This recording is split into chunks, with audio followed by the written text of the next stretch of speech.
Okay, go.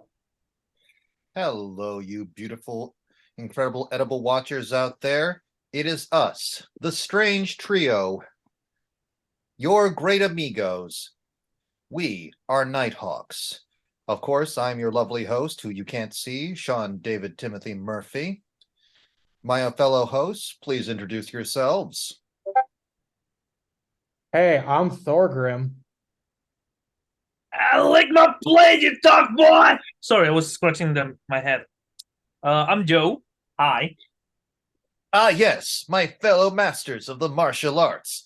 Everyone knows the legend of Hammer Thorgrim and Cumgutters Joe. His legendary abs have been the talk of the community. Which community? The one that you don't talk about because of polite society's homophobic rules. Wait, which one of us has those? Oh, Cumgutters Joe. Okay, oh yeah, I boy, was gonna sorry. say like that would be nice of you to say if it was Uh, about me, but it would be a lie. Now, Joe is not gay. What I'm talking about is how cumgutters became a weird slang term for having sexy cut abs. Something that Joe also is yet to have, but he's working on. I'm working on Fair. it, yes. Whereas I The, am simply known as Murphy, the guy with the one weird growth on his butt. hmm. Gentlemen, Uh, I have breaking news. Hold uh-huh. on to your butts. Holding on to him. Okay. So the CEO of YouTube just bailed, and Uh-huh. we have a new CEO, Uh-huh. Uh-huh. Neil Mohan. Why is this important? He's the He's the guy. cocksucker who came up with the idea of NFT integrations. Wait, what? What integrations? NFT integrations. Oh, Christ on a bike. We're all Yeah, fucked. so we're going from what we had with YouTube before to, hey, you remember all that shit that we don't like about YouTube? Still got that, but now we've got nifties. NFTs, the most useless collectible item since honestly, I can't even think of it because really, I wanted to say Garbage Pail Kids, but Garbage Pail Kids are an actual collectible worth money now. What the fuck? Yep. Oh, The oh only thing no. that could possibly be a worse collectible is if somehow, for some reason, you collected and traded Uno cards. I mean, that way, like, you could at least put fun graphics on them. I never liked Uno. That's fair. Oh, um, for the viewers at home, I don't know when this is coming out, but I saw Quantumania. And, Do you want the spoiler-free version or the spoiler version? well, our listeners are people who want the experience of the cinema. Give us a spoiler-free impression. Wait, we have listeners? We will. Okay. Eventually. So, best part of the movie, the trailer. I'm sorry. You did not enjoy the experience. Here's the thing. The comedy is all over the place. Okay? It's a Marvel movie. No, because the timings are very. Let me put it like this. Do you remember that scene from Deadpool where TJ Miller is giving names to Deadpool? Yeah. Okay, that scene has a good punch because it lasts how long? 5 seconds? 10 seconds? Yeah. There's scenes that are kind of like that, but they last like 15 seconds. Ooh. Yeah. So in other words, it's a well-written joke, but they overkill it. Okay. Like that surprised me, but here we are. Second, the special effects sometimes are hit or miss. The movie has one scene where the editing, I don't know what the hell happened to the editor. I don't know if he wanted to smoke crack or what, but the editing is kind of weird. Okay.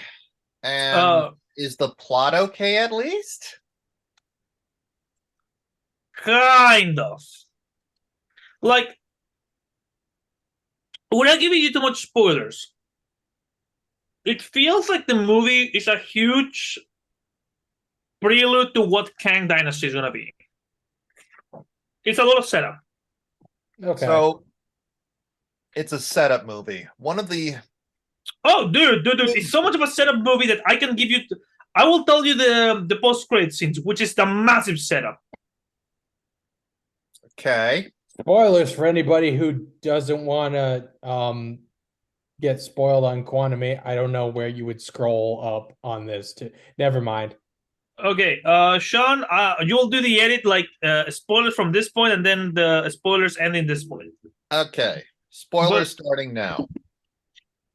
Okay, the first post credit scene. I mean, the first major thing is that they kill Kang, kind of, maybe, but the Kang that's the main villain of the movie is the exile Kang.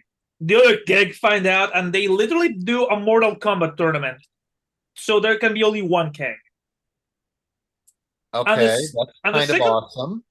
Yeah, but they show you that for about 2 or 3 seconds. I mean, it's the first post credit scene. The second post credit scene is, what if Kang was basically Nikola Tesla, and we see Loki going apeshit among the crowd? So it's a teaser to Loki season 2. Oh god damn it. This is So it's a double setup. it's not bad. It's just I'm super disappointed that we're stuck in what I call the Marvel limbo, where everything is a setup for something else. Mm-hmm. It's a build-up. It's all build-up, but no ejaculation. Oh, hold on. There's a scene that made me lose my shit, but then they show it, and I lost it. I was like, really? And one of the scenes, so the party split. So you have Ant-Man and his daughter, and you have the Van Dyne family on the other side of the quantum realm. And they bump into a character who tells them who was turncoat, because apparently Janet Van Dyne was Che Guevara in this reality. And they go like, wait, Janet, you have to give up before I give up, because if I know that you're here, he also knows that there's been an incursion, and he's gonna send the hunter. And Hank is like, the hunter, what is him? It's not what he is. It's not what it is. It's a mechanized organism. Shit, I forgot the anachronism. A mechanical organism designed only for killing. Yeah. And MODOK looks so bad, man. I'm sorry, but how to put it? How do you fuck up MODOK? Okay, here's the thing.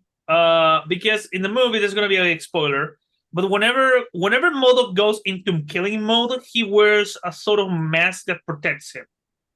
I don't know if you've seen the trailer. That's with the teeth and the white eyes. Okay. I'm gonna post it here on the chat so you can see. Wait, do we have chat? Yes. Yes, we should have chat. That's the MODOK how he looks when he's about to kill somebody. Okay, that's not bad. But then we see his face when he removes the mask.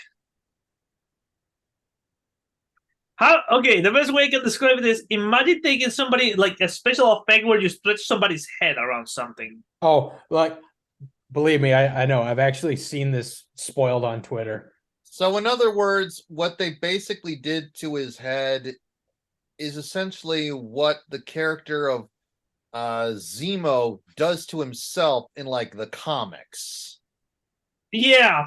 Like, for those who don't know, Zemo in the comics essentially just, rather than build a robot head, he just has a camera up there and he broadcasts a version of his face on his chest because he's a weirdo who decided, I'm just going to be a robot man Nazi now.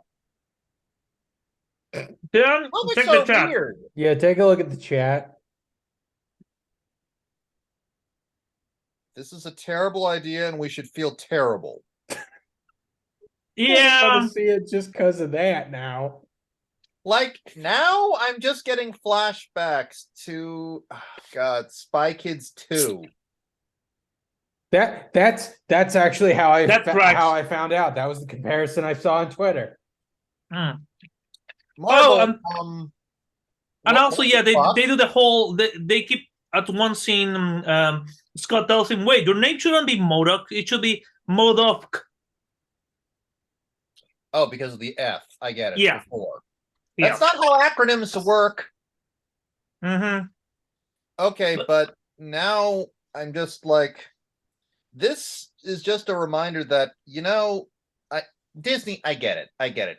You want to keep pumping out money, so you can keep paying for all the cookers and blow. Yeah, But- because it doesn't pay itself. Yeah. But Sorry, come on, you have to let there be some time between Marvel movies, or else, well, you get this. Like the problem with this John, movie, John. And you get Thor: The Dark World. You also get that. like the problem with this movie is that it feels like a filler episode. Yeah. Well, to be fair, that is most of the Ant-Man movies. Well, that's also what I'm here. Like, so would you say Marvel Phase 4, the edging phase? Oh God, it's I mean- true. My edging analogy is right. I mean, let's be honest. Like in the last phase, hold on. Let's see what has Phase 4 so far. Okay, Phase 4 Marvel. Okay, let's see Phase 4, and let's see if there was something that was like, holy shit, I need to watch this right now. We had Black Widow. I haven't seen it. It was okay. Shang-Chi. I haven't seen it. The Eternals. I haven't seen it. No Way Home. Good. Pretty fucking good. Doctor Strange in the Multiverse of Madness. You I- saw it. I feel like it was a lot of teasing, but no, like, It was still a good ride. yeah, but it could have been better. Honestly, I was satisfied, so I'm willing to give it a pass on that one. Love and Thunder. I haven't seen it. I am not. Yeah, I'm not I'm not interested to super watch it. eager to see it. I mean, I'm going to eventually out of sheer odds, but same thing with the Yeah. Wakanda movie. Oh, and Wakanda Forever. I haven't seen Wakanda Forever. I really want to see Wakanda Forever just because I want to see where they took everything. Because honestly, that's the movie that's more of a black box to me than anything else. Oh, and TV show wise, let's see. We had WandaVision started pretty solid, then it flopped. Falcon and the Winter Soldier started pretty solid, then it flopped. Loki, pretty fucking good. I won't deny it. What If? Loved it. Hawkeye, I haven't seen it. Moon Knight, I haven't seen it. Miss Marvel, a lot of teasing, but it was okay. And then She-Hulk. I know people give shit to the show. I know they're trying to be closer to the comic book, but I don't know how to feel about it. Honestly, I'm gonna say this. I haven't watched it, but based just on the complaints, the people complaining have never read the comics, even the more recent ones, so fuck their opinion. Like, I'm not saying it's good, I'm saying their opinion is not valid in this context. Fair enough. And So, guys, I'll be honest. I don't think I've seen a Marvel movie since.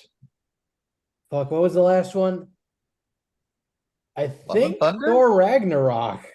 Oh God. Okay. Yeah, you know what? Let's get off the Marvel train. Okay, end of spoilers. Oh, wait, Y'all wait, can come back now. Oh, the only thing I'm eager about Marvel is, so you haven't seen the Marvel shows, right, Thorgrim? Nope, not a one. Okay, Yeah, why? there's a lot of teasing, but in She-Hulk, there's a scene where she's going through a website, like trying to find somewhere to live, something like that. I Uh-huh. think, and and you know how websites have like ads, like history. They tell you like different shit that's going on in the world in the site. Yeah. Banner stuff. Man with metallic claws kills to fight in bar fight in Canada. Yeah. Ah, nice. And by the end of Miss Marvel, they're telling her about her powers, where her power comes from. And she's like, "Oh no, because I'll have genie." No, it becomes your powers come from something else, from a mutation. And when they say that, you can hear it. Da-da-da-da-da-da-dun. I feel like the making her a mutant is kind of lame because you're just doing that because the Inhuman series was so badly handled, and you don't have the moral or ethical courage to try and make an Inhumans either new TV show or a movie, because an Inhumans movie actually could be pretty good.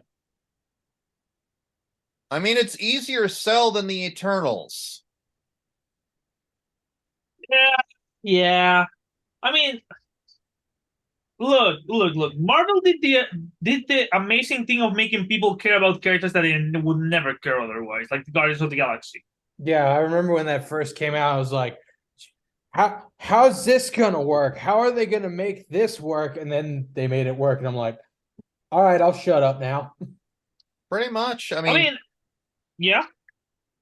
the main reason that it all worked is because Marvel spent its time to actually craft everything and have a plan. No, it worked because they had James fucking Gunn. Well, duh, that's part of the plan, man. Whereas with DC / Warner Bros. Now / Discovery, their problem was simply you tried to rush into this. You tried to shortcut your way to having a universe. And Shit, I any have a mod quote will for tell this. you there are no shortcuts to making a universe. But we need the money now. No. The problem the problem with Warner is that they the writing process, their power that they're using here didn't require discipline to attain it. You read others what others did. You took their next step. You didn't earn the knowledge of yourself. You didn't take any responsibility. You stood on the shoulders of geniuses to accomplish something as fast as you could. And before you could even know that, you patent it, you package it, you slap it on a plastic lunchbox, and you sell it, and you want to sell it, and your writers were so preoccupied with whatever they or not they should make it that they could make it that they didn't think about if they should. Thank you, Jeff Goldblum. Life, Anyway, find now a way. that you've That was impressive, by the way. Bravo. yes, sir. it was. It was incredibly impressive. Thank you. You segued into that perfectly. It took me a second to realize, wait, he's doing the Jeff Goldblum speech from But it Jurassic fits. Park. Yep. Oh, no, it absolutely it fits. totally That's part of does. why it's so impressive.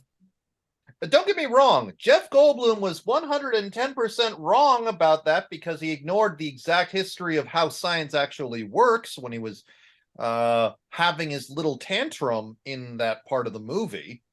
Oh yeah. Hey, remember when that scientist wanted to know if they could make it the cure for all diseases, and he injects himself with a shit ton only to see if it worked? No, Wasn't that what happened with penicillin? not to my knowledge, no. I'm pretty But sure that's how it happened. But anyways, my point is simply that dude basically ignored the exact nature of how scientific education and the accumulation of knowledge and experimentation works. I mean, what he was raging about in this context, I kind of agree with, like the reckless use of cloning to bring back dinosaurs for a fucking theme park. But outside of that context, not so much, no.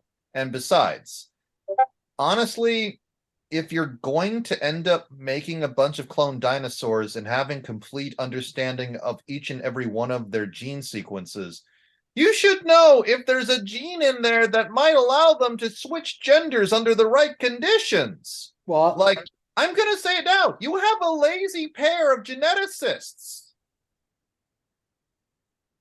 well, I'm trying to remember. I have an answer for that, but I'm trying to remember a quote. The problem is that I know the quote in Spanish. I don't know it in English. What was that quote that Hammond would always say about the budget? I spare no expense. Yeah. Yeah. Like, if you'd spared no expense, then you should have known that your dinos might be sequential hermaphrodites. Oh my god! And I'm pretty sure that's a fantasy of some furries out there. Very much so. Speaking of which, Wouldn't that be a scaly though in that case? Tomato. Or depending on which movie we're in and how up to date we are with the science, partially at least, or completely a feathery. What's the term for Feathered. bird furries? I Would don't it know. be a feathery? Scaly. I feel like that rolls off the tongue bad. No. I think they just call them birds. I mean, Oh. I'm technically I'm the furry of the group, and I don't even know. Honestly, also I'm gonna say it now. Okay. I've not watched any of like the most recent Jurassic Park, like the Jurassic World movies, and I've only gotten to one of the Jurassic Worlds myself. It's look. The big problem with the New Jurassic Park is that it's fine. No. That's not my beef. My beef is just this. I understand how the flying dinosaurs could escape and the swimming dinosaurs. Like getting into the exterior or ecology of the entire planet, that totally scans. But the land-based ones should still be stuck on Rinky-Dink Funk Island. There should not be the chance, the most remote chance of a raptor showing up in Spain or anywhere else. Oh, I can explain why. Why? eBay. Well, apart from that, but it shouldn't be the ecological disaster the apocalypse. I think that they mentioned that they made him so they can adapt to extreme weathers because of the tropical weather of the island, or because that's fine. Yeah, like I get that when it comes to, once again, the swimmers and the flyers, but the land-dwelling ones should be a rare commodity. Like there should only be maybe a handful of people who are riding a fucking velociraptor, and one of them should be Jeff Bezos. Yeah, like in the new one, they explain you that owning a dinosaur is incredibly illegal. So there's an organization. So people just bought dinosaurs and had them shipped in. So basically, what happens in the second one is that the island explodes. Okay, because of a volcano. Yeah. But some rich assholes were able to steal a few, and they tried to do what the assholes from Jurassic World was trying to do. I mean, the Lost World. So basically, they were trying to make their own knockoff Tiger King versions of Jurassic Park. Except that some of the people wanted to buy their genetic code to weaponize them. Oh God, the problem was rich people the whole time, of course. Yeah, because in the last one, Sean, that's how reality works. Because in the last one, the problem we would have controls in place when it comes to fucking dinosaurs. Oh, come on! Why would you ever think that? Oh, dude, you're forgetting something important. In the last movie, they also pretty much tells you that this rich asshole did two things. Number one, he developed a super what's the word? Locust that could eat a shit ton of food. So he could monopolize food basically. So he wanted to essentially have control over the food markets, mostly relating to any agrarian crop. Yeah. To do that, he hired a shit ton of engine technicians who survived. Basically, do you think an engine technician is going to get a job after what happened? Point. So, out of curiosity, this rich guy, he gets eaten alive. By which creature? What's the dinosaur? Okay, the Pope dinosaur. The what? T-Rex. No, the Pope. The Pope dinosaur. Pope dinosaur. Hold on, I'm gonna post it on meme, so you're gonna get what I mean. Yeah, put it in the chat actually. Hold on. Okay, gentlemen. For those of you who don't understand, Google Pope dinosaur meme. Check try to read that shit out loud. Wait, where is it? In the chatting with the chat. Oh, because of that. Oh, okay. So that's the one. No. All right. No, the Dilophosaurus. I mean, I hate to be an asshole, but in keeping with the aura of Jurassic Park, you should have had him get eaten by a T-Rex. No, he got eaten by a shit ton of those. Okay. A whole bunch of Dilophosaurus. Yep. Okay, that brings up kind of a thing about the dinosaur nerd in me here. And partially also what I would like to see if they ever reboot Jurassic Park. What? So I want to, if they ever decide to like, hey, let's do a mulligan and just start over with Jurassic Park. I kind of want to see them do like maybe a mini series or something, or a limited series that was closer to the book. Oh, that would be amazing, man. I know, And also, just like make it hard R, gory as fuck. Like there's like shit. Spoilers for Jurassic Park the book. that one is a bastard. Oh yeah, and one of the early scenes, like in the prologue, I think, if I recall, there's a prologue. So okay, a baby gets eaten by consignathuses. Like a baby human person. I mean, dude, everybody knows that children are for eating. Well, yeah, Guar taught us that. Guar also taught us to fight dinosaurs. Look, shit. Oh god, like I'm looking at my local store to see if I can get it, and yeah, I don't have enough money, but I'll get it eventually. Dude, funny enough, of Crichton, there's a book I would like him to get adapted. Have you heard of the Teeth of the Tooth of the Dragon? I have not. I thought I kind of hoped you were going to say Congo, like have him do a mulligan on Congo again too. I mean, oh my god, gentlemen, what if Congo is a prequel to Planet of the Apes? We already have a prequel to Planet of the Apes. No, but prequel. We have several at this point.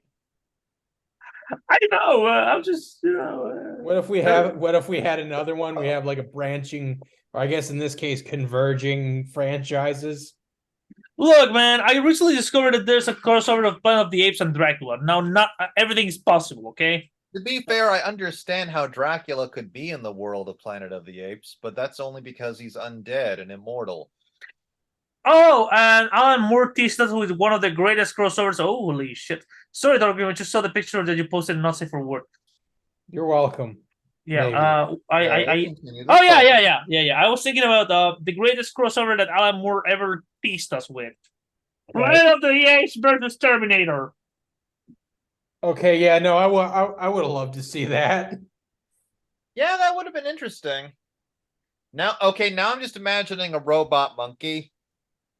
I wanna fuck a monkey, sorry. What? Raw chicken. All right.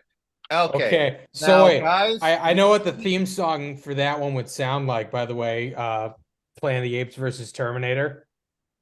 Go on. Ook, ook, ook, ook, ook. Ook, ook, ook, ook, ook. I would, you know what? This movie now needs to exist just for that stupid joke. It's too much fun. Okay. Hold on. I need to say something important.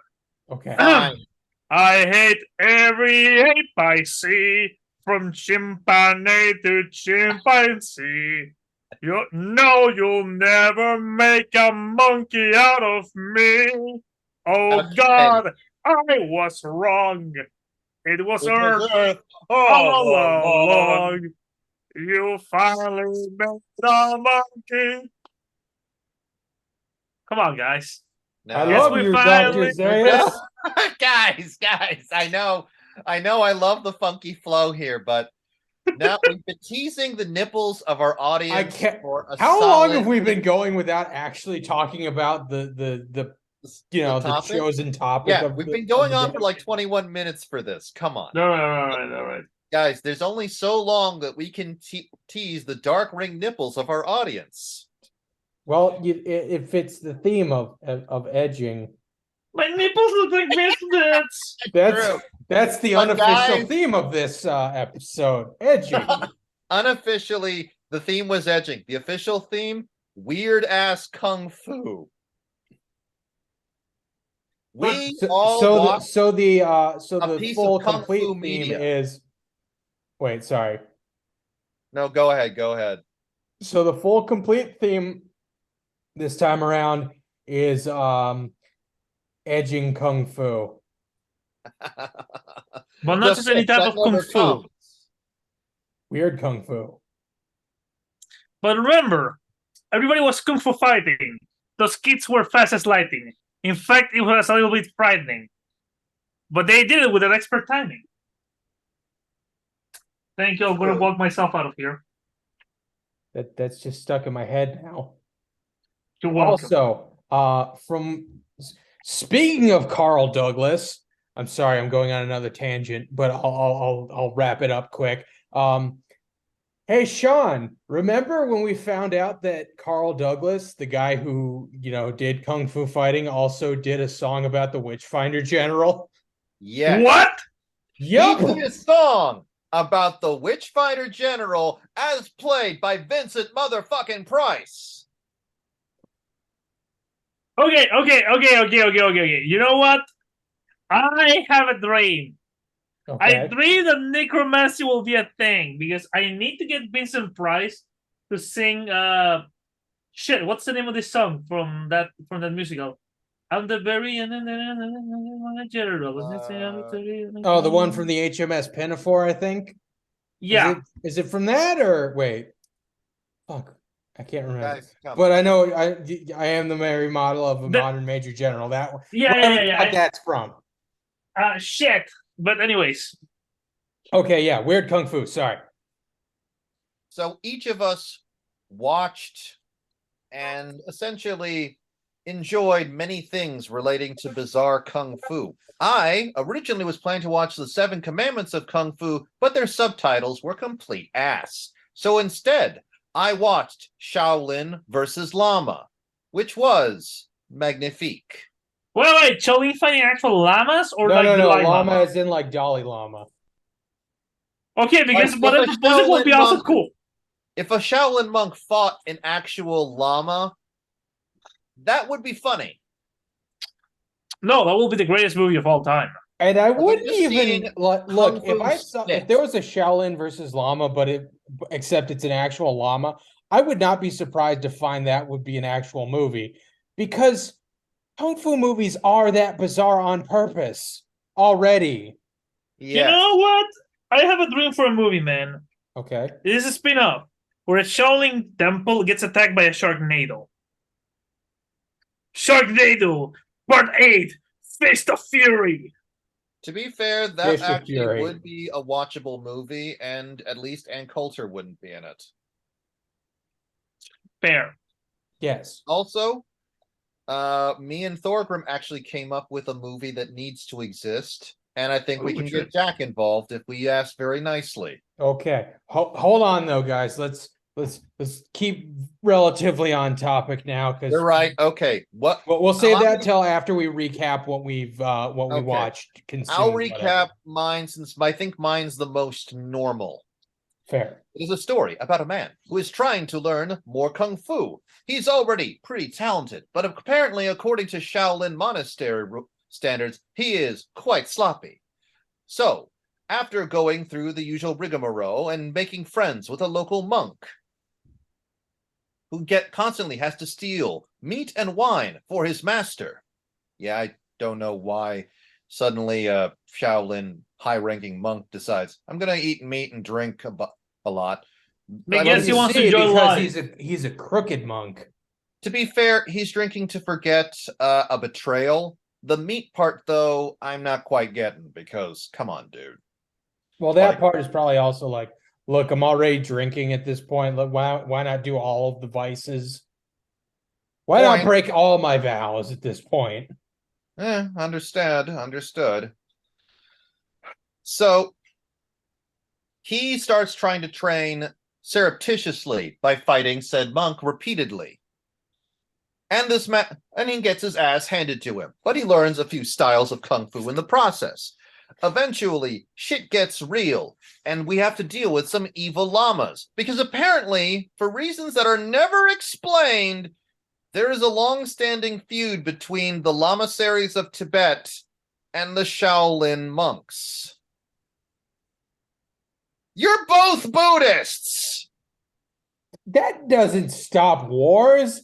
That's like saying Protestants, Catholics, you're both Christians. Northern Ireland would like a word with all of you. Exactly. So, like, I just kind of assumed it was that kind of scenario. I mean, it's got the usual things, intense, weird, absurd training, like, I must have all of these giant, stretchy bands tied to me so that I have to have resistance to build up my strength in my ligaments and muscles. I will now struggle to go reach that piece of food. You know, I mean, all stretchy the bands stuff in like as a workout kind of thing, that actually is like a thing you can use. Yep. But you know, but hey, it's a kung fu movie, so it'll probably be pushed to an absurd degree. And it's like the one thing he's missing from his training is you must learn proper breathing technique. Here, imagine the energy is all swirling around you. And, you know, he learns this from the librarian of Shaolin. And he has to go fight the monk who betrayed the Shaolin temple, who was secretly a lama, and he stole the I Ching manual. Is it Pai Mei again? No. Oh, all right. Well, kudos for them not just using Pai Mei yet again. He's just like a monk who kind of looks like Jet Li if Jet Li grew a stupid mustache. Oh, okay. So like it's just like you're not getting like a weirdo like again like Pai Mei or the old devil from Drunken Wu-Tang or whatever. Yeah, To be fair, you know what? Yeah. Since you mention it, I'm disappointed about one thing. Of all the Wu-Tang Clan movies I have seen so far, I'm disappointed there's not one with the Risa, the Jiza, the U-God. And the Yeah. old dirty bastard! Joe, we already told you about this. There's like two with the RZA right now. But are they any good? No, that's the problem. No. Well, they're like, I want to say they're like okay or something. I honestly, I don't know. I've never seen them. Okay. Thorgrim, what did you check out? So at first I was gonna go like, I'm gonna check out Thrilling Bloody Sword. Thrilling Bloody Sword is not quite up on the channel yet. It'll be there in a couple days, apparently. Damn it. All right. I'll check out fucking something else. And like I got distracted. So at past a certain point, I just like started flipping through the Wu-Tang collection's kung fu movie trailers. I found a few doozies. Oh, you're fine. Okay, so let me quick pull these up in the back, just so I can remember the titles exactly. Give myself a quick refresher. All right, because there were a few good ones there. The one I can remember offhand, the easiest is okay. I think this one was a Thai one. It's a movie called Actually, you know what? Let me double check that. Make Hold sure on, I my got the print has right been a title. bitch. Come on, you son of a bitch, work! Killer Elephants. For some reason, my printer is only printing in pink, and it's completely full of ink. That's a problem. Yeah. But yeah, so the one that stuck out in my head the most probably was Killer Elephants. Let me see. So it looks like it's maybe like a Hong Kong Thailand co-production or something. And okay, so the trailer you're getting scenes in the movie, obviously. You're getting like a bunch of like attacks from like guys riding elephants. And keep in mind, this isn't like, you know, oh, we got elephant riders attacking people. Like this must be like ye olden time. No, this is in the then modern day. So like late 70s, early 80s, just dudes on elephants, but also guys with like modern machine guns shooting each other and like elephants tearing down shit. And then all this is happening to a disco version of Flight of the Bumblebee. What? Yeah, so I got to check that one out at some point, like the movie itself.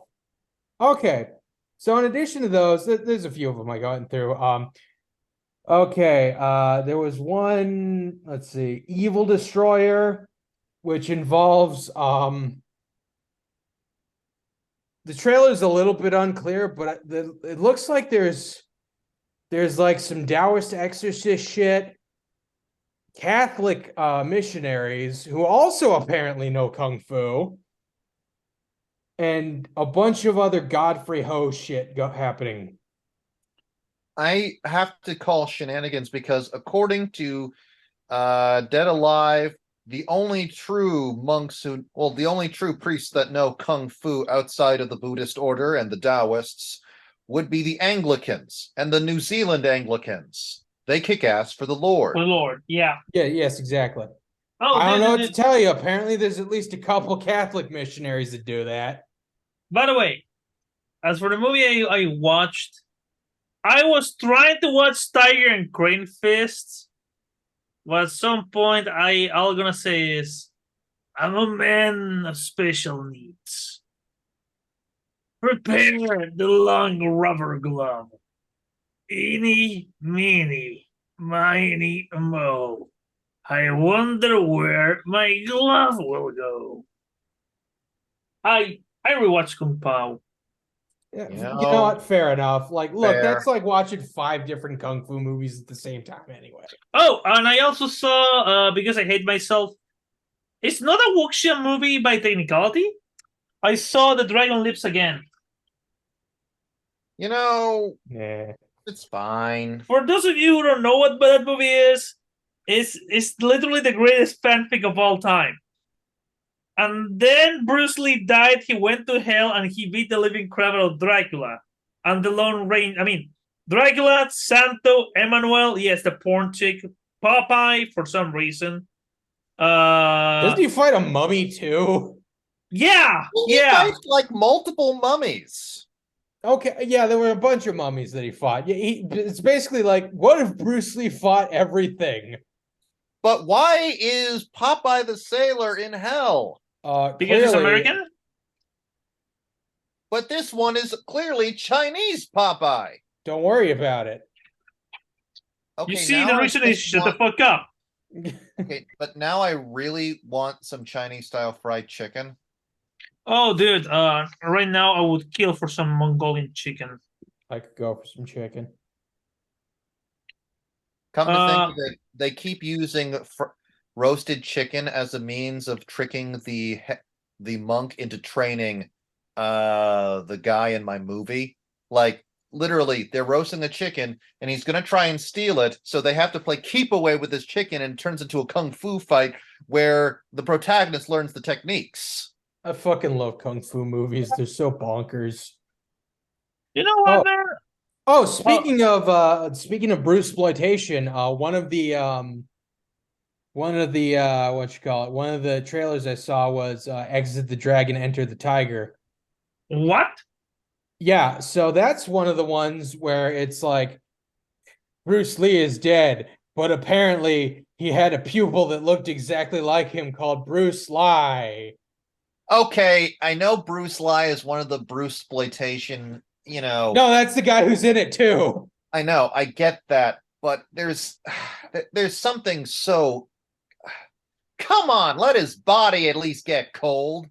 No, we've got to make a buck. By the way, that reminds me. I've been looking for a movie that I only saw a couple of times on porn sites. Where a martial artist, it's not a porn parody, I think. Where martial artist is fighting a chick and they're fucking while fighting. Is it the one where they're like fuck fighting in the air during a rainstorm? Yes! Okay, yeah, I saw that. I saw a clip for that once again on Twitter earlier today, actually. I feel like I know this movie. Hang on, let me see if I can find that. I might be able to get you the title for that one. Secret of the Water Cutting Sword Technique. Could be. That's a real name? No, that's just what I would call the fucking wall in the rain in the air. That wouldn't be a bad name for that. Chinese art. No. Hold on, hang on, I'm gonna find it. Hang on, let me see. Okay, while you're doing that, other weird kung fu related material. For whatever reason, I got a wild hair up my butt and I started looking up a lot of these videos all talking about the shitty behavior of Steven Seagal. I'm not shitty. I'm the greatest actor there ever was and never will be. You can barely get up from that chair. I'm so good at Aikido, man. I'm going to put my foot in your mouth just because I can. No, I'm gonna put my foot in your mouth. I'm sorry. Guys. Gentlemen, meet Steven Seagal. I know karate. We purposely trained him wrong as a joke. Oh, wind blow. Hey, bleeding, making me the victor. I'm a man too, you know. I go pee-pee standing up. I rock and rule All day long. Sweet Susie. I challenge you. Your style might very well be impressive, but your problem On is Saturn. this is Earth. Oh god, I fucking love this movie. Sorry, I know I said it many It's a times, great but movie. Like for all the listeners out there who have never experienced the wonder and joy of Kung Pao Enter the Fist, okay, how to break it down? what if Mystery Science Theater actually made a full-blown movie? Technically, Again. they did that. Again. Okay, no. What if Mystery Science Theater decided to star in the movie that they were reviewing? But they're not playing themselves. They're playing versions of characters in the movie. You know, we're making this too confusing. Okay, dude edited himself into like one or two old school kung fu movies that were pretty mediocre and turned it into an outrageous comedy when he swapped out all the dialogue with new dubs. So you have a dude who's our villain, Master Payne, who has chosen to go by Betty. Gentlemen, I'm a good person with good feelings all the time. From this day forward, you will all refer to me as Betty. Betty. It is a beautiful, absurdist romp, a must-see for anyone who's a fan of just any kind of goofball comedy.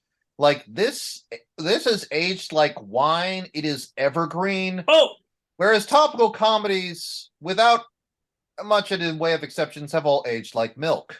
Oh, dude. I was going to tell you. So I was talking about the movie with somebody when I watched it, and they told me, wait. You said Master Betty? Yeah, why?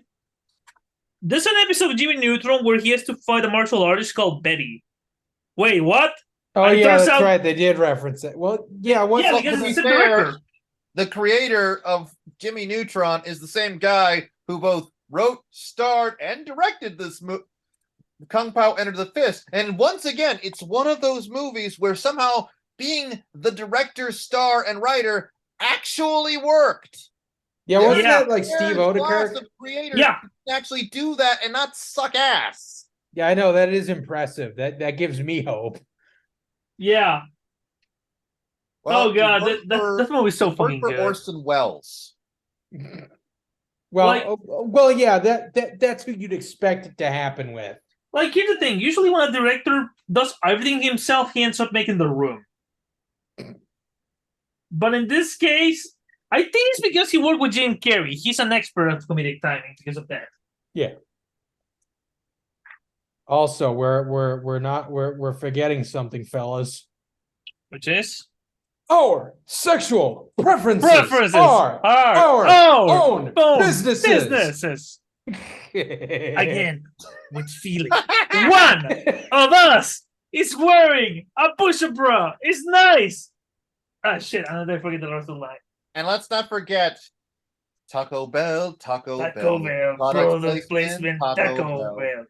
In Chorito, Burrito, macho burrito. product placement, Taco Bell. God, now I want Taco Bell, and I also want to do Kung Fu while I eat the Taco Bell. Bassetang, what are you doing here? I'm here to kick ass. All right, But all right, I'll kick your bouncy booty. Hit No, it. no. I'll shake your bouncy booty. Booty. It makes even less sense. It's beautiful. I'll shake your bouncy Bouncy booty. booty. Like this Hit movie it. is the equivalent of dopamine. It is feel good. Like you're in a bad mood, watch this movie. You'll feel better afterward. Pick you right up. Yeah, like little good wuxia movie I would also recommend. That's in this. It's not. I mean, it's a comedy, but it's not on the same level. Mr. Vampire. Yeah, But you know what? I was thinking about the wuxia and I realized I never seen Crouching Tiger, Hidden Dragon. in my opinion, it's a well-constructed movie, but kind of overrated. It was just refreshing to see a modern film pull off the wire foo. And also because of that movie, there's one joke that hurts me, but it's way too good. Have you seen the movie trailers? The guy he did the Dragon Ball Evolution, and when they were calling the actors by their name, they showed a picture of Shoryun Fat, and they said Crouching Tiger career. Oh God. Oh, It poor hurts, Tiger but it's Fat. too real. It's like, oh, Yeah. Like, oh man. would you? Okay. I got a weird question. Would you consider the John Woo movies wuxia? I call it's bullet wuxia. It's the gun equivalent of wuxia. Yeah, like you could almost consider it like a modern take on wuxia because you've got like what are the elements of wuxia? Well, you need a bunch of like martial arts heroes that, essentially martial arts Robin Hoods that, wander around righting wrongs with the power of only their fists and whatever weapons they can pick up. But also, they have the power to fly in the air, sword first. Oh yeah, no, yeah, like you get magic powers from kung fu sometimes. Yeah, Most notably, like that most often, and that's the one kung fu power I wish I had: the power to leap great distances. I can accept not flying, but I still want to jump real good. Yeah, I'd be cool with jumping. John, you're white. You cannot do it. If you're not part of the NBA, you can. I'm Jewish, which means technically most of America doesn't think I'm white. Yeah.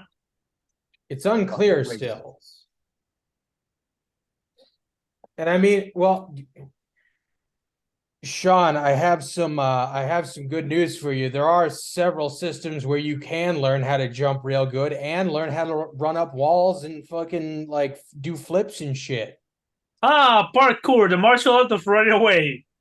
That, and also like there are several martial arts that just have like a parkour like, series of techniques in them. Shit. One of my old teachers could do that shit. And he was like a Wu-Tang Kung Fu guy. Because I actually saw him run up a wall at one point. We're in it only so far, but still. You can only keep it going so far. Oh yeah, like there's only so much momentum you can use. But like shit, that guy could do flips, he could do that little mid-air spin thingy. I regret not learning that from him. Gentlemen, Papa's an idiot. There's one thing I need to share with you, which is one of the greatest wuxia things I have seen in my life. Okay, yeah, show. I'm gonna post the link while I say what it is for the viewers. Okay. Open it, gentlemen, if you can. Okay. I am scared. I think it is. Don't worry. Well, it's a YouTube link, so odds are it's not porn? No, it's not gonna be porn. For the viewers at home, my Chemical Brothers, Get Yourself High. They're homage to wuxia. And the edits are pretty fucking good. Like I would Mm-hmm. argue that this is more of Hold on. I gotta difference sit through an Astro ad. Okay. So admittedly, there is a difference between like a regular kung fu movie and a wuxia movie.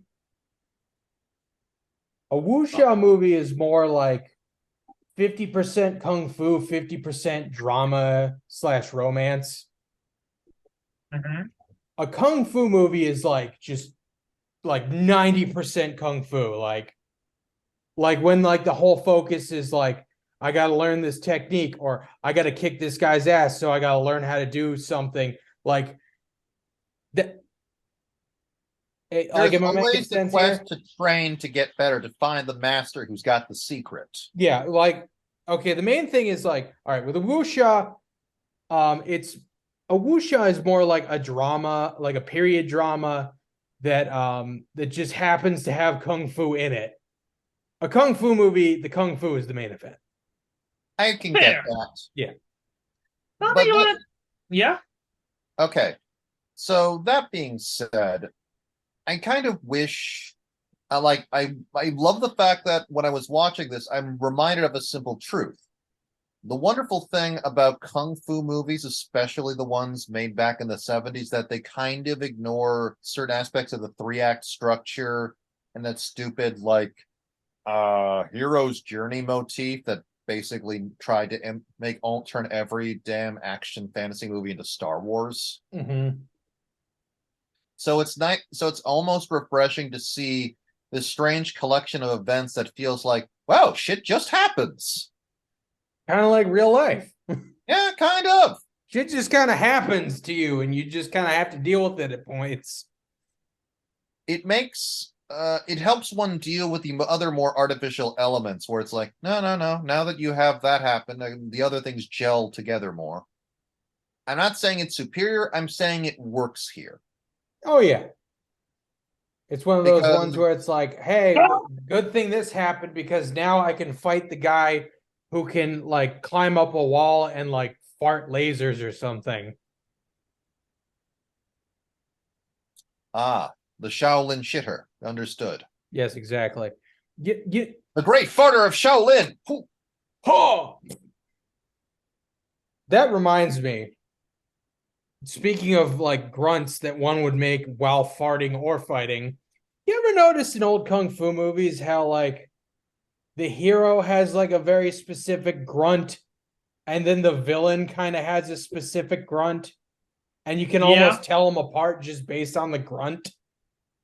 You can almost be blindfolded and actually, oh, that guy. That's the villain. Like, that's a good guy. Like you just saw here, that's a good guy. Then you hear, that's the bad guy. It's like it's an automatic reaction that sort of triggers your the Snively Whiplash response. Yeah. By the way, you know what? I saw a Wuxia film being reviewed by I think James Rolfe that I've been looking for a long ass time. It's the one where the bad guy has a fucking massive ball with teeth that try to eat people. Wait, yeah, that's Oh. Drunken Wu-Tang. Wasn't that the one that, didn't wasn't that technically what's his name? Mike Matei doing that one? I think so, yeah. Yeah, okay, yeah, Maybe. That was Drunken Wu-Tang. Mike 20 inches Matei, yeah. Not to be confused with Bruno Mattei, you Yeah. racists. Anyway. But okay, all this just kind of made me think, once again, just want to say this out here in case we get interrupted or anything like that. I'd feel super duper will. shitty if we just forgot to mention it. Thorgrim and I came up with a movie. It's tangentially related.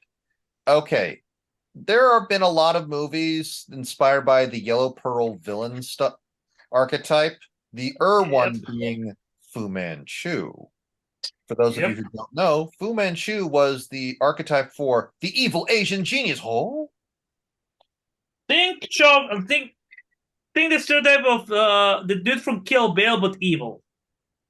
and running a crime family, like mad scientist. Like this guy helped to inspire a lot of the Asian villains in, well, frankly, white media. Yeah. I mean, technically, like, I mean, circling back to the Marvel thing, technically, Shang-Chi's original villain / dad was originally in the comics Fu Manchu. Correct, but now they've changed it to the dude who basically gets labeled as the Mandarin. Yeah, which honestly kind of like makes it a little, makes the story a little bit tighter and more cohesive. True. Now, one of the things that's cool here, okay, So Fu Manchu also was played by Christopher Lee. Yes, this is an example of yellowface. Yes, it was cool back then, but it sucks now. Yes, we understand we all have issues with a certain person who played Motoko Kusanagi. Anyway, Well, there have been like a bajillion Fu Manchu movies. The Brides of Fu Manchu, The Castle of Fu Manchu, The Mask of Fu Manchu. The Blood of Fu Manchu. All of these things of Fu Manchu, to the point where it's basically its own genre. Well, we came up with a movie that, strangely enough, hasn't been made. And I just know that if we won't ask really nicely and we had the money, we could probably get our friend Jack to do this. The Disco of Fu Manchu. With and anyone want to guess who's going to be fighting Fu Manchu in this one? Ooh, should, man. Sean, can I say it? Say it. Facing off against Fu Manchu is Charlie Chan. Oh my god! I hate you and I love it, man. But Like, we were I want thinking this like to be a hardcore 70s movie meeting up with, like, wow, this is the most anachronistic movie ever made. You have 1940s and 30s film star character Charlie Chan going up against Fu Manchu in the 1970s at a disco. which Hold on. which is weirdly in theme for kung fu movies, because there's a lot of like there's a lot of like kung fu movies that, you know, depict the 40s and it's clearly just the 70s. It's like everything fails to make sense in terms of where things are happening in time and or space. Mm-hmm. Kind of like the general theme and motif of shit like Danger 5. Yeah. For those of you who don't know Danger 5 is a show or miniseries that was done like a 60s spy film, but for whatever reason, it always takes place during World War II or shortly after World War II, and the team has to fight Hitler. I remember team kill Hitler. As always, kill Hitler. And the guy has an eagle head. Yeah. Yeah. And that's the like British accent, but he's got an eagle head. That's the most minimal of all the weird shit that happens in that show. I say we take this guy from a C flat to a B flat. I fucking love that show. I need to finish season 2. I do too. Me This too. show's so fucking stupid and wonderful. Like, it's just also, it even gets more ridiculous with season 2, where every episode, regardless of how time works, takes place on Christmas Eve because it's now themed after 80s movies. Yep. Yeah. Oh, and the French guy now is black. Why? Shut up. Don't worry about it. Sometimes you have to recast your actor.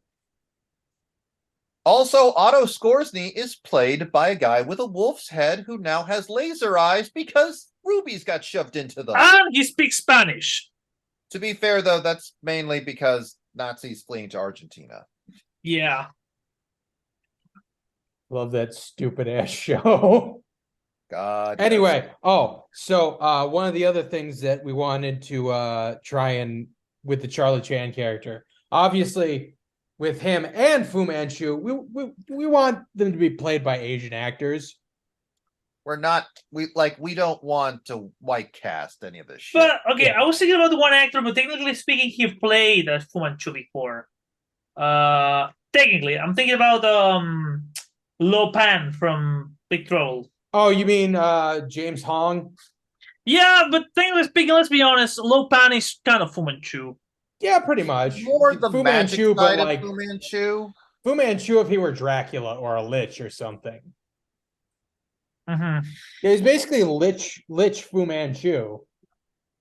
Lich Manchu. Lich Manfu. Also, I think James Hong might be a little too old to do the shit we need him to do. Fuck you! Have you seen Everywhere, Everything at the Same time? He was in a mech suit. God, All right. what if we just promise that everything he does he has to do while wearing a mech suit? That or like we said, we have like the very obvious stunt person change. True. Oh God. And he's also wearing the mech suit, but the mech suit is modeled after a Nintendo system. It has to pop in a cartridge. We're getting to Kung Fury territory. I agree with this. Yes. Kung Fury is also a wonderful absurdist action comedy for all those who haven't seen it. You can watch it for free on YouTube and an edited version on Netflix. Why you're watching the edited version and why it's on Netflix are both Fuck you. That's why. solved. And also, if you watch Kung Fury, please listen to the theme song by David Hasselhoff, because that's half of what the movie is about. Oh hell yeah. What time is this? You're in the Viking Age. That explains the laser raptors. So fucking stupid. I love it. I was thinking, has there been any cartoon or animation that's show martial arts lately that completely marries the stupidity of it? I feel like there's been a lot, especially since there's more animation just coming out of China now. Like China finally got its shit together to actually make halfway decent anime. The problem is that it's also made for a Chinese audience, so it's very, very it's a hard for Western to really get into it. Like it just expects you to know what a cultivator is or what it means. Oh, by the way, speaking of Sean, that never stopped any of us from getting into the kung fu movies that we watched. I know there was so much shit that like, you know, we had no idea about and we still loved them. I know, dude. I know. 1 second, guys. I have to get going because I have dinner. We'll meet up back again in like a half hour. Okay, now we got it. All right, go. Okie dokie, artichoke. Now that I am back and full of pasta. Delish. Indeed. My family, whom I live with, I make no secret of that. We love to have like our usual family dinners. So dinner is not a casual thing. It's always around 6 o'clock and we just collectively go. One, it's a free meal for me. And, you know, I'm not going to say no to that. Oh, yeah, who's going to say no to a free meal? Woo! Hey, I live here rent free, so I ain't complaining. That's another good thing. I live in the Bay Area. There was never much in the way of a choice. Yeah, where are you going to get an apartment? Well, I'm questioning my life decisions. I kind of want to eat cookies. I don't have any. And I'm too lazy to go downstairs to buy them. You know, you could do. What?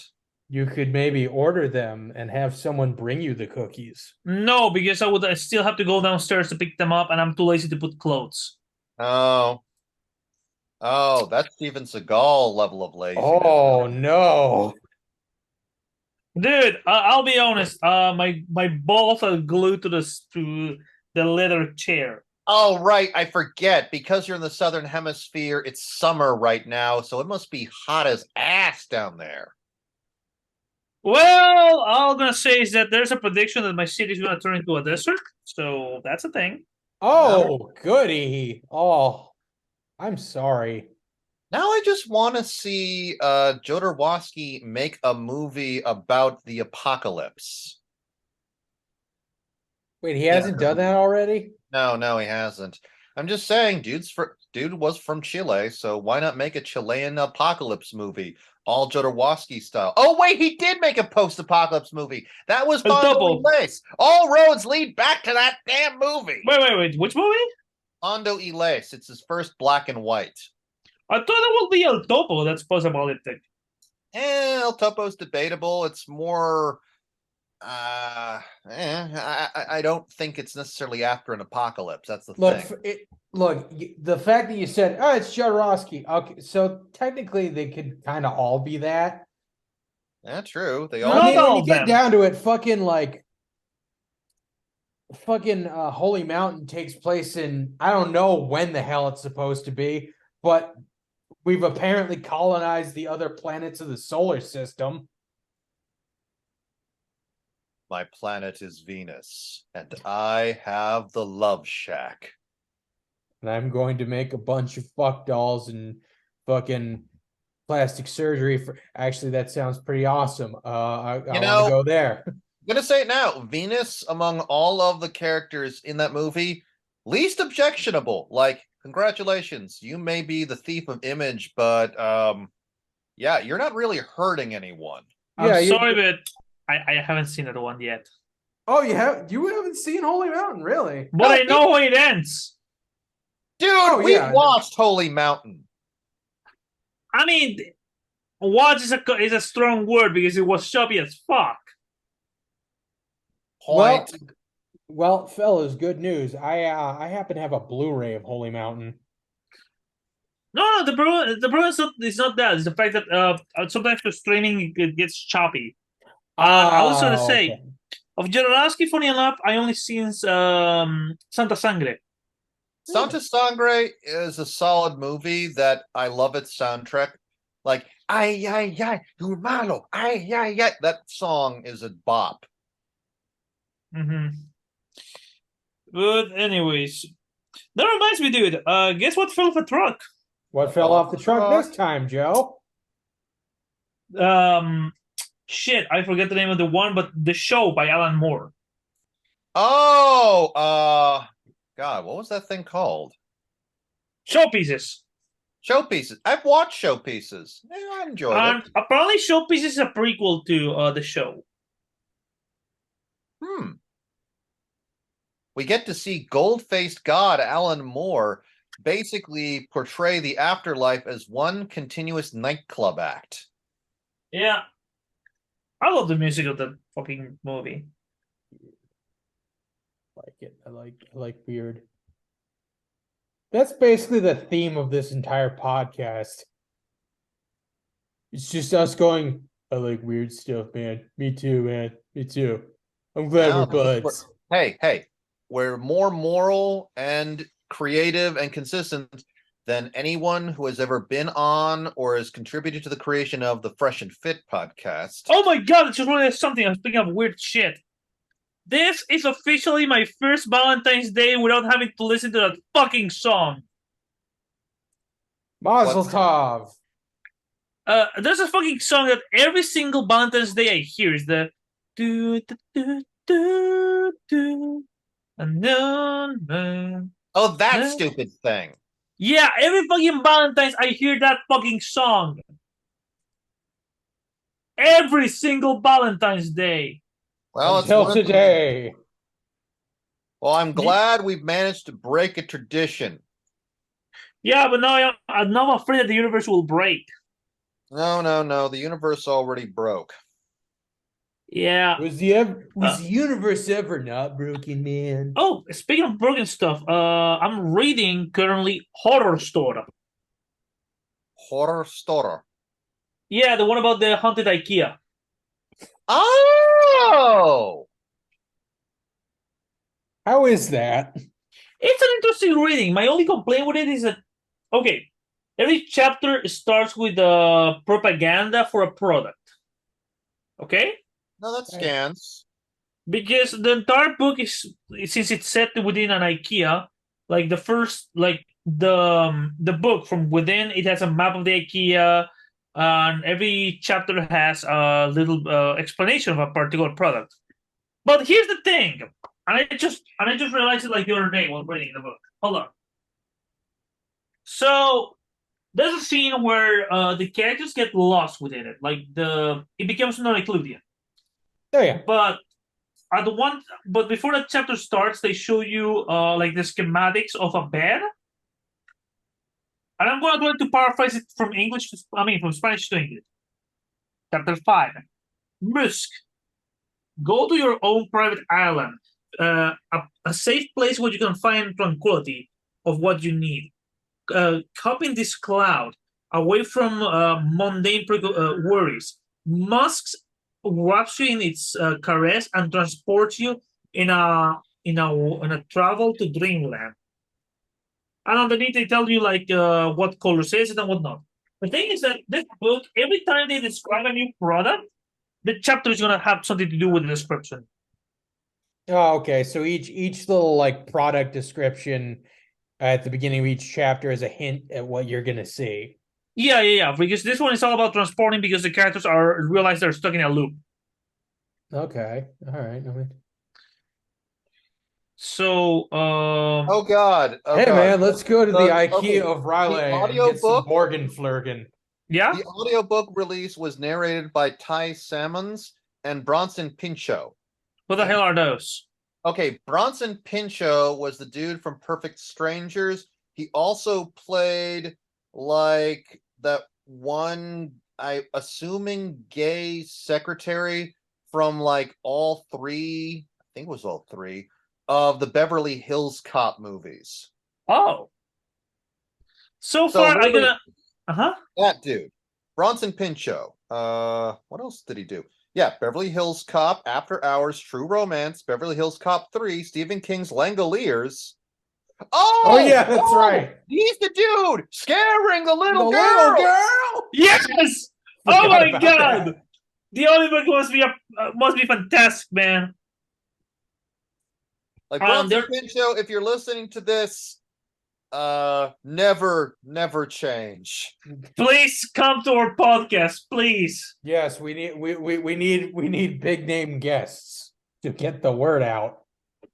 So, hold on. What the shit? What the shit? So, the other book by him, by the same author I've been reading, is Final Girl Support Group. Okay, It's a full homage to the slasher genre. I get it. Like, do they have an addressing of like the different kinds of slasher you deal with? yes, but no. Let me explain. So in the book, it's about different girls who went through different horrific events in their youth. From one that will deal with the Nightmare King to another who was haunted by the alleged spirit of a guy who drowned in a lake. The one that who was attacked by a family with a fetish for leather. Okay. So the thing is that the book is about them being haunted by somebody. They don't know whom or by what.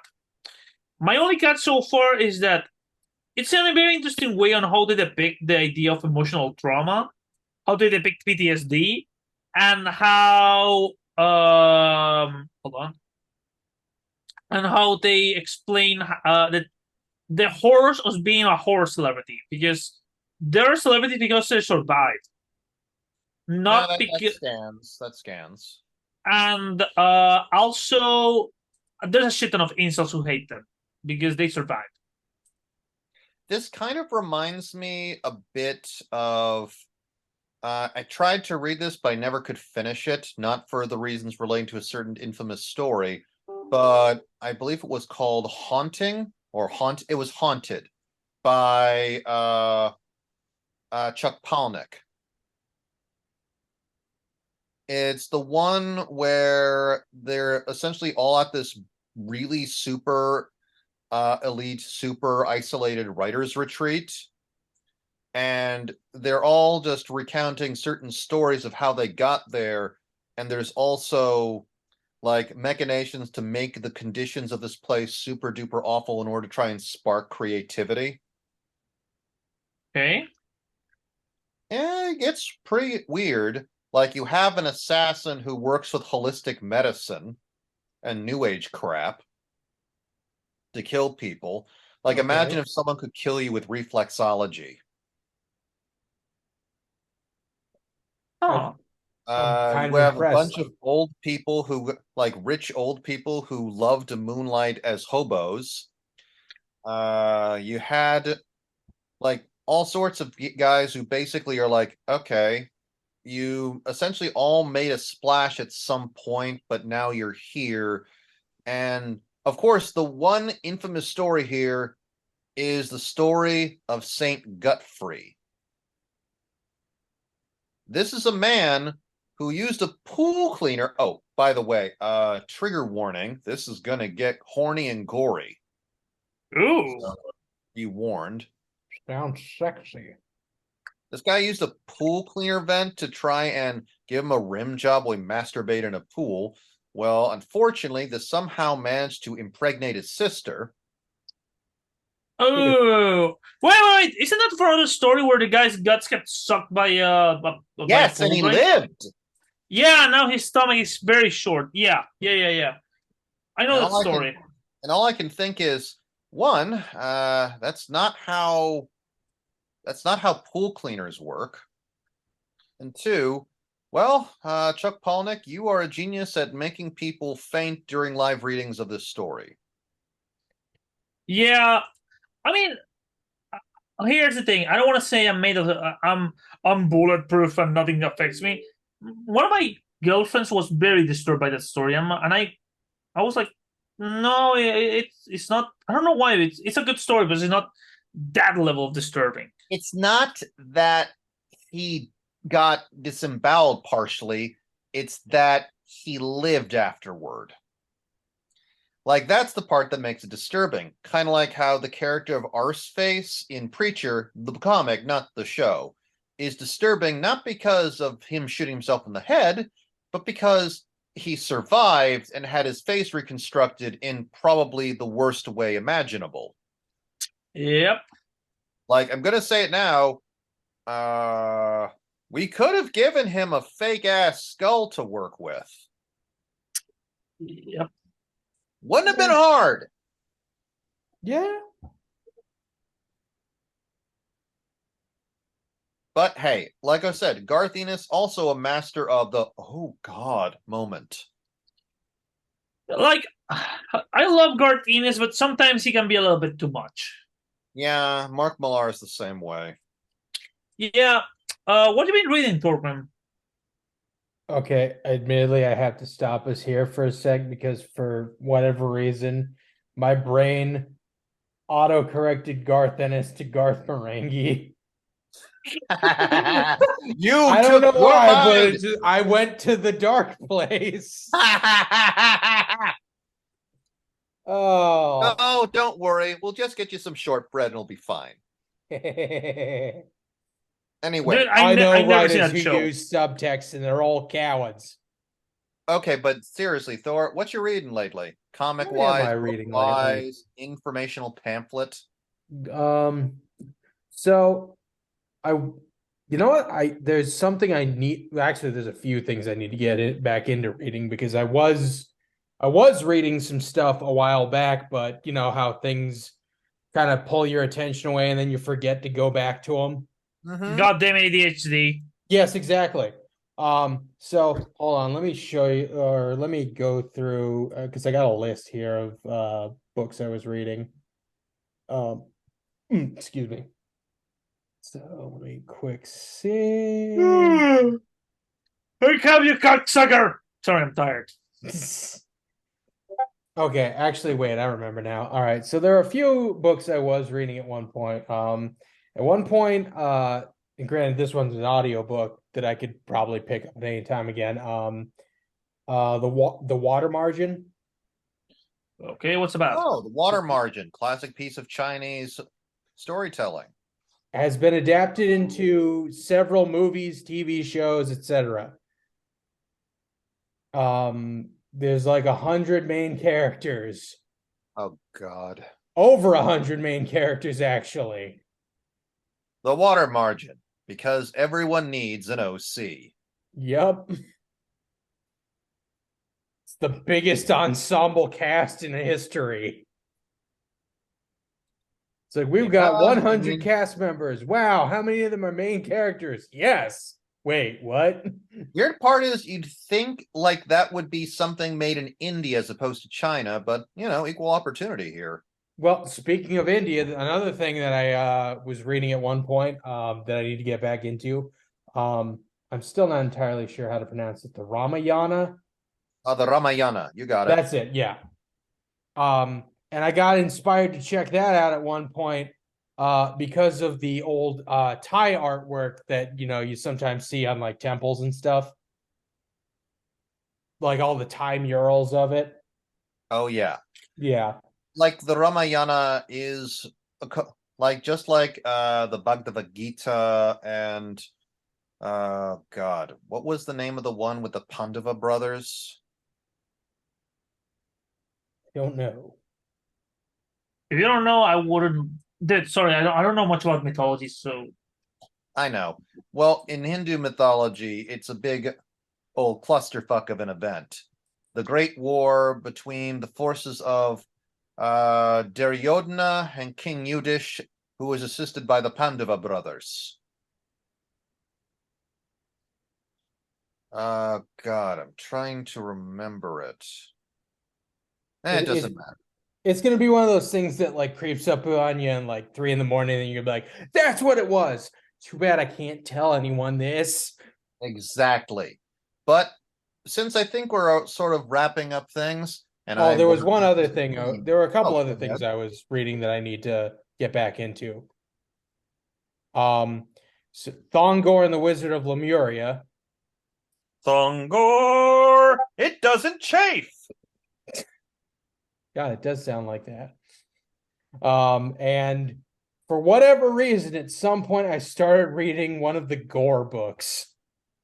why would you do that? I don't know, because at first I was like, "Oh, this is gonna be cool. It's about like fucking BDSM and barbarism." And then you realize, oh wait, there's a bunch of the authors fucking hang-ups about women and shit in there, and oh, why? At some point, It's the most insult book there is, man. I know, like I realized way too late. Oh, at some point, you're just like, okay, how did this dude ever fuck? did he ever fuck? You want to know the weirdest part? I was doing some research on this shit, and you can actually see a picture of a naked chick in the middle of San Francisco who follows the Gorean mentality. Well, yeah, that's the thing. Like, there's like communities of this shit and stuff, and a lot of them are like basically just. It seems like they're just like BDSM communities, but with loincloths. Yeah, but there are the ones that are unsafe and don't use a safe word. Yeah, okay. Yeah. See, why can't we just like again do the simplified, nicer version of this, where it's like, hey, it's BDSM, but we're all dressed like Conan and shit, and we can just leave it at that point. Do you want me to wear the Martian bug helmet or not? Yes, Exactly. get in there. Okay, so what should be our overriding working theme for next time? I'll leave it to Joe. Joe, what do you feel? Okay. I was thinking. So I'll be playing the game name censored, and it's making me go. It's making me think about the hero of the many faces, on how that shit has been exploited ever since forever. You know, the hero's journey. So I'm thinking we could tackle the hero's journey, and how would we fix it? I think we can find each an example of something that subverts or warps the hero's journey in some way without actually intentionally doing so. Yeah, I think you're right. I think we could find something like that. So basically, in terms of like, I guess, research material for next time, it's basically find something that fucks with the hero's journey formula a little bit, Or either what's something intentionally that, or unintentionally. or what's something that follows the hero's journey, and how would you fix it? Okay. And yes, right. Sean, we're gonna watch New Hope. All right, each Oh one's boy, own. let's watch the Stirwares. Okay, so that'll be our theme for our next episode when we all gather together, pretend that this is somehow going to be a normal podcast. And have Dude, no ourselves podcast is a normal podcast. Half the appeal is all the tangents. That is true. Yeah. That is extremely true. We've all acknowledged that truth and we've worked with it. So hopefully something else will also interestingly intersect with our little section of space time, and we'll talk about that and meander back to topic. Yeah. Yeah. And I will try and find oh god, I know exactly what I need to read that completely fucks with the hero's journey, and Joe is going to hate me for it. Do you want to tease it? Should we end this with the sub theme again? I will say it. I am going to read Sea Guy by Grant Morrison. cocksucker! Edge you next time, everybody. You evil My tummy! cocksucker!